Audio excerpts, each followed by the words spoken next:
Queridos irmãos, temos observado já em alguns cultos que os irmãos se emudecem no santo culto. Não se ouve um louvor a Deus. Tantos irmãos que tem, não se ouve os irmãos cantar.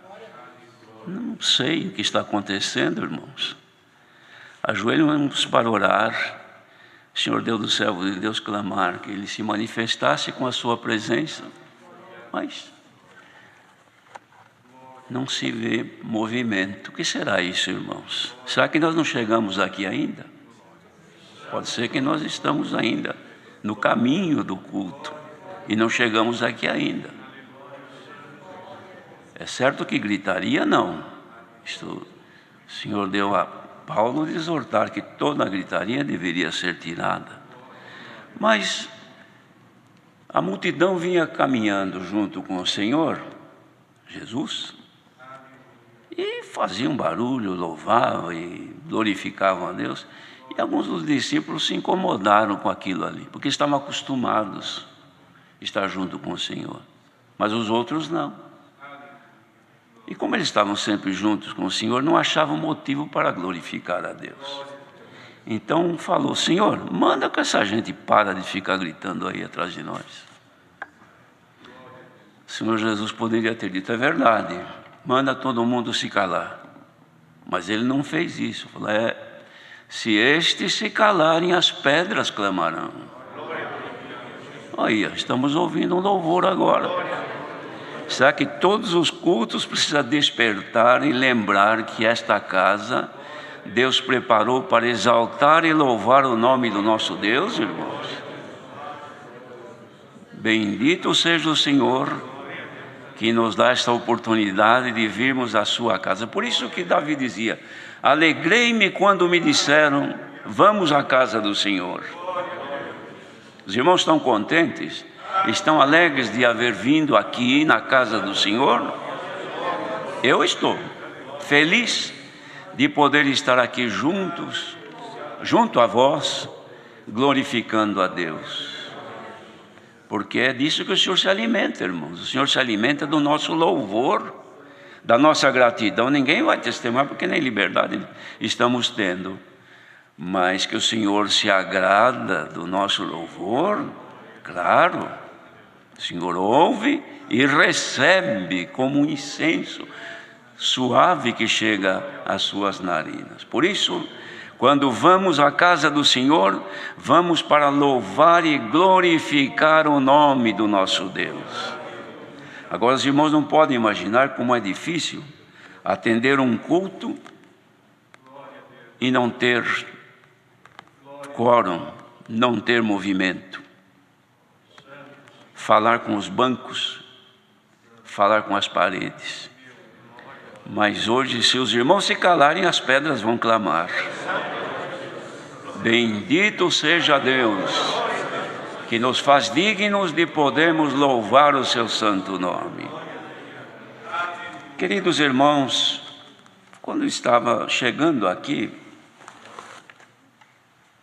me veio avante uma coisa para falar com os irmãos, que não é nada preparado, não é nada disso.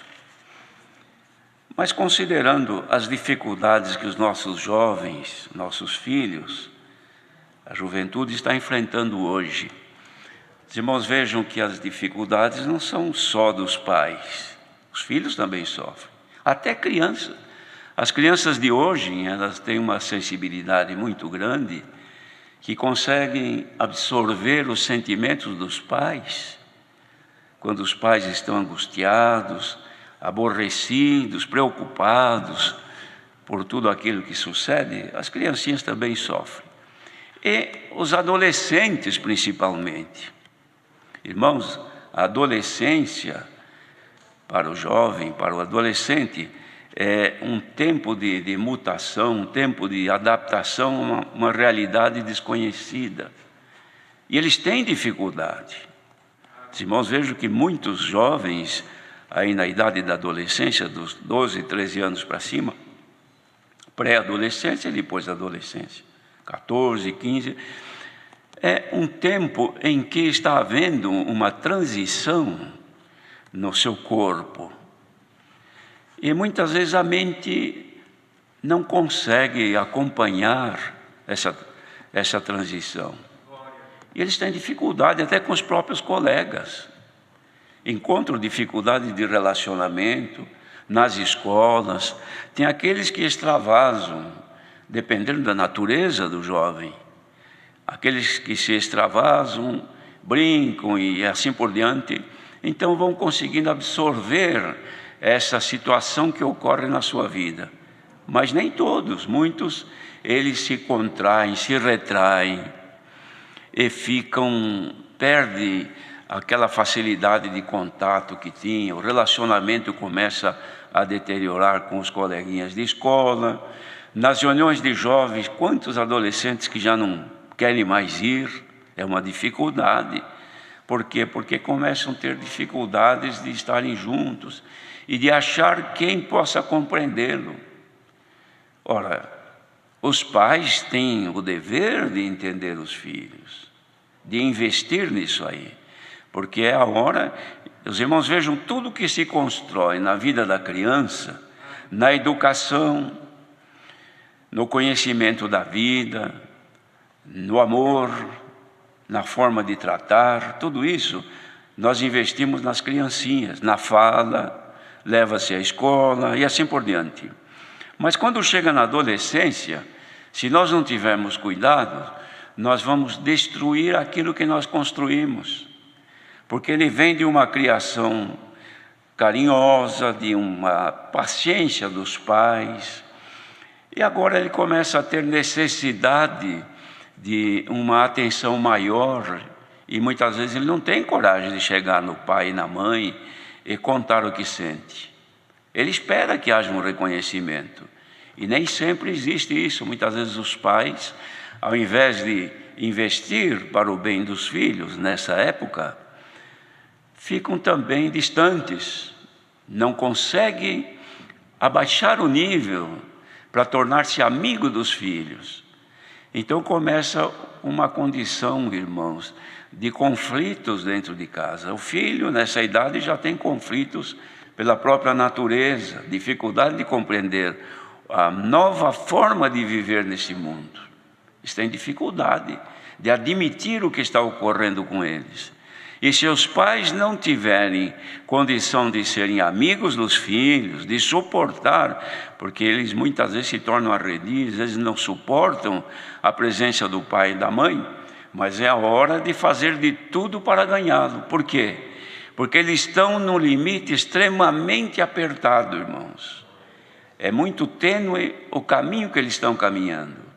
É muito fácil eles pender para fora, porque é uma experiência nova, e geralmente encontram, através dos meios de comunicação, encontram amigos, coleguinhas que eles podem externar o que pensam, o que sentem, e encontrar um apoio, e nem sempre são apoios para o bem.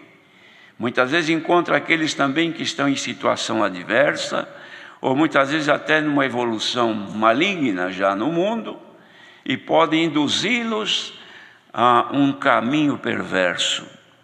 Quando também acontece, como isso acontece em muitos lugares, o jovem, não encontrando esta condição de extravasar os seus sentimentos, ele começa a se retrair, se isolar, isola-se das amizades, se tem mais irmãos, se isola dos seus irmãos, isola-se dos pais, entra em situações depressivas. Nós temos tido casos, irmãos, até de jovens que se automutilam. Por quê? Porque eles querem provocar em si o motivo de existir. Eles querem provocar no seu corpo uma forma dele entender que vive, que sente alguma coisa. E ele, não encontrando, é aconselhado lá fora por alguém que nesta condição insiste ou emite esses sinais malignos, e eles começam a partir para esta situação, e os pais não veem.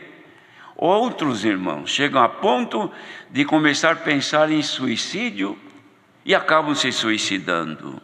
E outros se lançam para o mundo e perde-se um filho.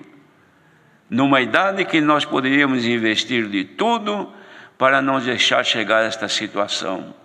Irmãos, como homens de Deus, mulheres de Deus e pais, primeiro temos o Senhor que nos guia, que nos ajuda e nos abençoa. Depois temos a palavra, irmãos, que nós ouvimos e os conselhos. Se bem que nem sempre nós temos aconselhamento direto nesse assunto, mas o conselho para usar a caridade nós temos sempre. E é de pleno conhecimento nosso a necessidade desse dom da caridade. Tudo sofre, tudo suporta.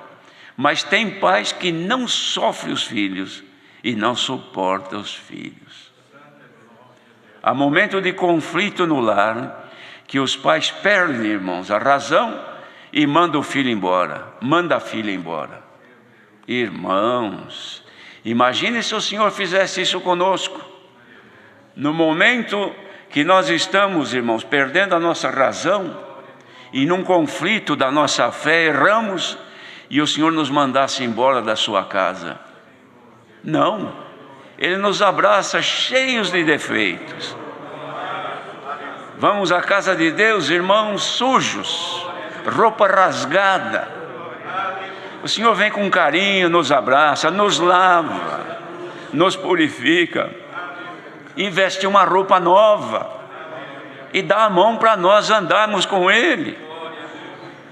E às vezes não temos esse carinho com os nossos filhos. Queridos irmãos, abrace este conselho de hoje. Nenhum pai vai perder de investir no filho, nem mãe, investir no filho ou na filha o carinho, a paciência, o amor, a mansidão, a temperança, que é o equilíbrio, e suportá-lo na hora que eles ficam agressivos, trancam a porta do quarto, respondem mal, mas vai com carinho, vai com amor. Se não conseguir ganhá-lo, mas um dia esse filho ou essa filha vai lembrar e dizer: eu estou neste caminho por minha livre e espontânea vontade, porque tive um pai amoroso e uma mãe carinhosa. Aí um deles vão se lembrar, mas que não chegue a isso, queridos irmãos. Lembremos que eles estão enfrentando, apesar da situação que vivemos hoje, que é uma situação inédita, que nunca passamos por isso, a própria natureza impõe neles a necessidade de um amparo, de um carinho, principalmente dos pais. Pai amigo, mãe amiga, não perde por isso. Aquela dureza que tínhamos, irmão, nós que somos já de idade avançada, depois dos 70 já é avançado. Muito bem, nós na nossa criação, eu passei a conversar com meu pai depois que eu casei, porque era uma criação dura. Eu respeitava, não tinha conversa nem assunto, era um olhar dele para mim, eu já entendia tudo. Hoje, se não houver um carinho, um abraço, suportar um beijo, quanto pai que não tem coragem de abraçar um filho moço e dar um beijo? Mãe chamar uma filha e dizer: filha, eu te amo. O pai chegar a abraçar os filhos: meus filhos, eu te amo, vem cá, eu quero dar um beijo em vocês. Mas tem um homem durão: não, eu sou homem, eu sou pai. Ah, se o nosso pai fosse duro conosco, ninguém estaria na presença dele agora. Mas estamos aqui, como cantamos este hino: ó Pai amoroso, Senhor é amoroso, paciente e manso. Diz a palavra sofredor. Sofredor porque suporta a nossa ignorância. E hoje, irmãos, recebo este conselho: se na vossa casa o clima é de inimizades, o clima é de trato duro, hoje tem decreto de mudança. Casa dos filhos de Deus, haja uma mudança nesta noite. Se já está bem, de bem para melhor. Pais que não abraçavam os filhos, pai que não chamava o filho de filhinho ou de filhão, filha, só gritava com o nome. Se for possível agora, levanta, dá um abraço, dá um beijo. E se tiver coragem, chore no ombro do teu filho, da tua filha. Isso faz muito bem. Santo é o Senhor. Não dá tempo de eu contar um testemunho aqui. Não dá, porque o tempo vai. Mas eu passei uma experiência assim. E foi necessário que um dia baixasse o nível e fosse atrás. Não vou dizer se é filho ou se é filha, porque não quero expor. Mas foi necessário que eu me abaixasse, conversasse, convidasse para orar e insistisse. Havia resistência. Não oro mais. Mas por que não oras mais? Porque Deus não me ouve. A casa era escura, o ambiente sombrio, muitos dias. Minha esposa reclamava. Eu queria saber o que era, mas não descobria. Não havia meios de uma aproximação. Mas um dia, o Senhor deu graça de baixar e fazer de tudo, até que num convencimento foi possível que nos ajoelhássemos para orar. E nesta noite, o que fez o Senhor? Ouviu a oração, expulsou aquele espírito maligno que estava em casa, selou com a promessa, e até a minha filhinha de 7 anos recebeu a promessa também. Não é Deus isso, irmãos? Os irmãos que estão sofrendo com os filhos, querem uma bênção de Deus na vossa casa, na vossa família? Este conselho não veio à toa, não foi estudado nem premeditado. Está descendo do céu quentinho agora. Quem precisar, receba e aplique, porque o resultado vai ser muito bom para o futuro. Deus seja louvado.